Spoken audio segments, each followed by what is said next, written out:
There's no doubt about it. Half-Life rocks.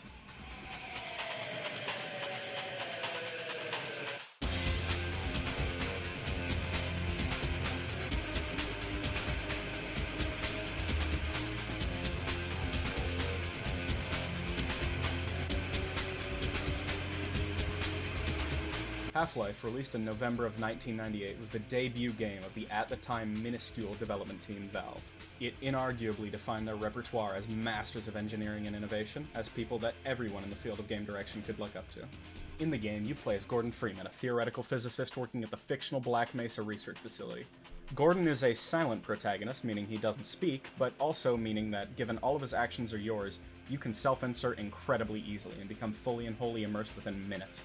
Taking on the role of Gordon Freeman, you go into what seems like a normal day at work, and following a chaotic and disastrous event known as the Resonance Cascade, get tossed around like a wet sack of flour by aliens, military personnel, and various other unseen forces.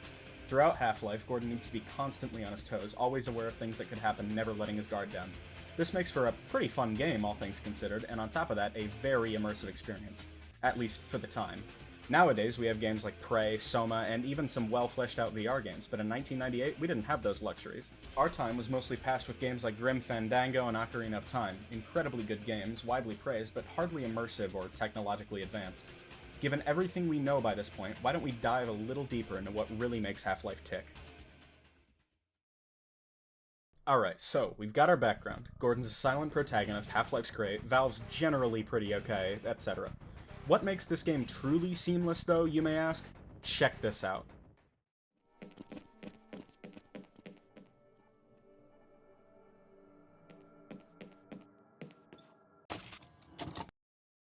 That. Complete narrative continuity. Your gameplay is never interrupted by unnecessary cutscenes or needless exposition. Your screen freezes for 5 seconds and you're right back in the game. It's barely a loading screen, it's more like your computer's stuttering. Open-world games do something similar today, mostly employing low-res models for things that don't need to be rendered immediately, and simply not rendering things that doesn't have to. But this is 1998. This is the decade of Gex. At this point in history, people didn't know what luxury was. This, just being able to do this, game changer. You may also notice something about this loading screen. Is it the environment? Don't think so. Is it that little thing right over there? Nah. Notice how your eyes stay in your head. Notice how throughout the entire game your perspective is always right there, you're always Gordon Freeman. In some modern games you can switch characters every once in a while, in others you have to. In Half-Life, no. You're never a head crab, you're never scientist number 5, you're never freaky eye dog, you're always that same dorky theoretical physicist you started the game as, and your sense of immersion never leaves you. From this point onward, developers started noticing that that feeling of he's so me could be a key part of games and could make a story stick far better. Games like Dishonored, Metal Gear Solid, and the Deus Ex series took that idea and pushed it as far as they could. Sure, they had loading screens, but they kept that sense of immersion and didn't boot you out of the game every once in a while to give you an hour of exposition. Where there were cutscenes, they were necessary, or at the very least not detrimental, to set the stage for the kind of person you were playing as. This game design philosophy stuck to those developers like glue and permanently affected how they structured their games, told their stories, and fit their gameplay into their narratives. The writing of Half-Life, of course, contributed tremendously to the immersion of the experience. In Half-Life, Gordon isn't the only one affected by the Resonance Cascade. Characters like Barney, Calhoun, the somewhat clueless but beloved security guard, and the various scientists you can find throughout the facility Stop fucking with the microwave! all display clear symptoms of the event. Each and every one of these characters truly feel human. They speak like people, reason like people, and panic like people, even if they don't look like people. Every man and woman in this facility has dreams, aspirations, and goals to achieve, and they've all been shoved aside by this sudden, awful event. These characters are rarely introduced in an invasive manner. Almost always, these are just people doing their job and trying to survive in the face of something they don't understand, they can't understand, something that terrifies them to their core and fully activates their primal instinct just to survive. They don't have to rely on traditional dialogue and long-winded explanation and exposition, but can still be introduced naturally and still contribute to the story being told. The use of these characters' emotions, animations, and actions, coupled with the player's interactive ability, allows these characters to express how they feel and convey the information they hold. It's not just the supporting characters, though. Even the environment you walk around in has a story to tell more often than not. Players can piece together events that occur in any one area based on the state of it and objects located in it, such as documents, bloodstains, corpses, and various pieces of damaged scientific equipment and infrastructure. Right at the beginning of Chapter 4, you're met with a hallway blocked off by a source of electricity in the form of exposed wires hanging from the ceiling that will kill you if you walk too close. This isn't just an imaginary obstacle either. This very hallway has a story to tell, albeit a short one. The massive electrical surge from the cascade has destroyed a light, which is now hanging from the ceiling, with an exposed wire used to provide voltage to the bulbs now protruding out from the created hole. Just by looking at this one piece of malfunctioning equipment, we can immediately make assertions based on what we know has happened and what we know is happening. It even introduces itself for you by atomizing a stray head crab that happened to wander just a little too close to the wire. Unlike other games, your immediate thought isn't, "This way is completely blocked off," either. Immediately next to the wire, there's a small vent you can break and crawl through in order to find another way around, or perhaps a way to shut off the power. This is a philosophy that heavily rewards exploration and discovery, rather than simply giving up and assuming this isn't the correct way to go. Even small things like this succeed at being both an effective gameplay tool and an effective storytelling tool. This isn't the only example of this being the case either.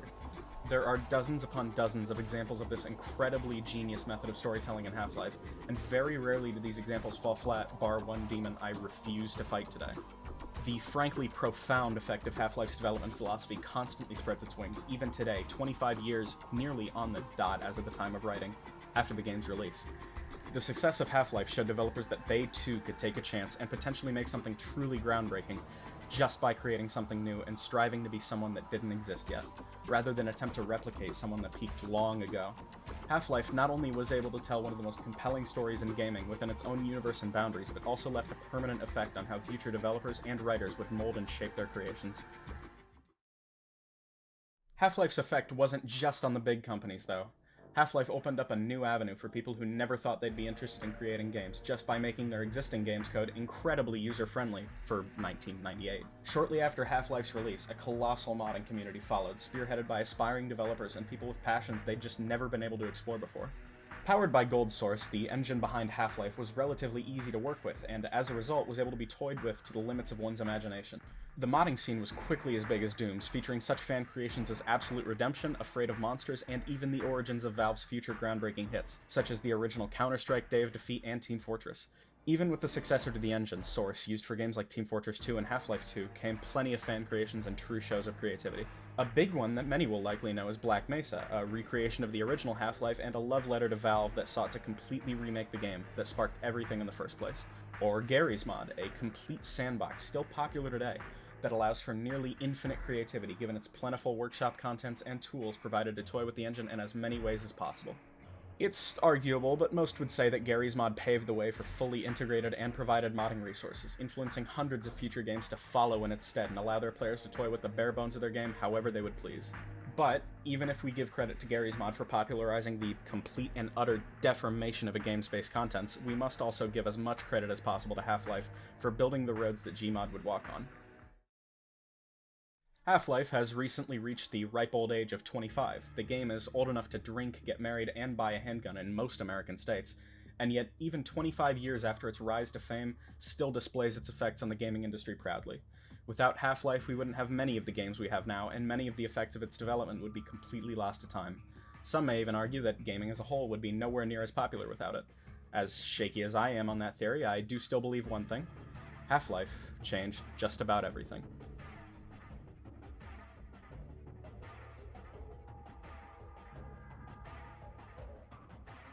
This video's been a passion project of mine for a little bit now, and given Half-Life's recent Silver Jubilee, I figured I should finish it up. I want to thank you, and I hope that you enjoyed this video. Toss a sub, like the video, comment, do whatever or nothing. Thanks for sticking around. Have a very good night.